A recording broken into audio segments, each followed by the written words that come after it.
வார்த்தையும் வாழ்க்கையும் ஒன்றாகுமே.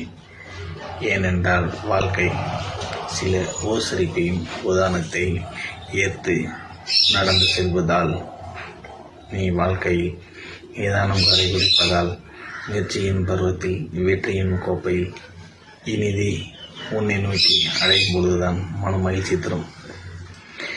இதில் முயற்சிக்காமல் முயற்சி என்று சொல்லி உள்ள வீரியத்தையும் அறியாமல் நீ வாழ்ந்தால் வாழ்க்கையில் ஏற்படும் விளைவு நீதான போக்கில் இருக்காது, நீதானம் என்று சொல்லும் அதில் இருக்காது.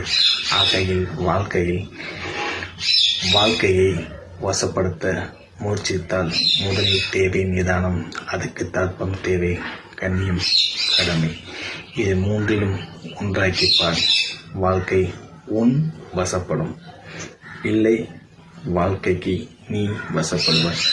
ஆகையால் சொல் என்னும் வார்த்தையில் இலக்கணமாய் வாழ மனிதன் பழகினால் சொல்லி நிதானம் தேவைப்படும் நிதானத்தில் வாழ்வதால் வாழ்க்கை மிக மிக மகிழ்ச்சியாக, பண்பாகவும் அன்பாகவும் நாளை வரும் தலைமுறைக்கு இலக்கணமாகவும் ஆகும்.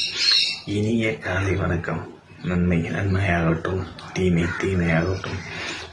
நாமாக வாழ மனிதன் இலக்கணமாக படைக்கும் இறைவா